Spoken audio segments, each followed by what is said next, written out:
Մեր կողքին կանգնած են Բաքվում ապօրինաբար պահվող և շինծու դատավարությունների միջով անցնող 23 հայ պատանների հարազատները։ Բաքվում ընթացող կես դատավարությունների ընթացքում դատապարտվում է մեր ինքնորոշման իրավունքը, դատապարտվում է Արցախի համար մեր պայքարը։ Եվ անկախ նրանից, թե այս կամ այն գործի նկատմամբ ով ինչ վերաբերմունք ունի,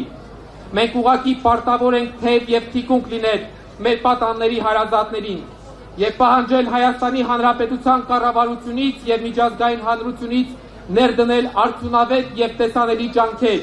պատանների օր առաջ հայրենիք վերադառնալու ուղղությամբ։ Այս և բազմաթիվ այլ հիմնախնդիրների լուծման համար խիստ կարևոր է, որ միջազգային ակցիաներում շարունակվի Ադրբեջանի դեմ ներկայացված միջպետական գանգատների քննարկումը։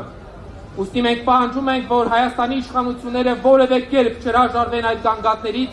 և Մինսկի խմբի ձևաչափից, այլապես Արցախի ժողովուրդը բախվելու է իր իրավունքների լրջակուն և զանգվածային նոր խախտումների։ Այս տեսանկյունից, որպես ամփոփում, մեր գլխավոր ուղերձը և Հայաստանի Հանրապետության իշխանություններին և միջազգային բոլոր դերակատարներին,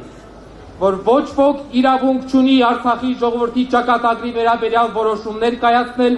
առանց մեր կարծիքը հաշվի առնելու։ Մենք պետք է լինենք մեր ճակատագրի տերն ու տիրականը, և մեր ձայնը պետք է լսված լինի և կարևորագույնը լինի այս որոշումների կայացման հարցում։ Սիրելի հայրենակիցներ, համոզված եղեք, մեր պահանջները արդարացի են, մեր պահանջները հիմնված են իրավունքի վրա, այնինչ մեզ պետք է մեր միասնականությունն է, և այս հանրահավաքը, բազմահազարանոց հանրահավաքը եկել է ապացուցելու, որ այդ միասնականությունը ևս առկա է։ Ուրեմն համախմբված պայքարենք մեր արդարացի և իրավահեն պահանջները կյանքի կոչելու ուղղությամբ։ Շնորհակալություն։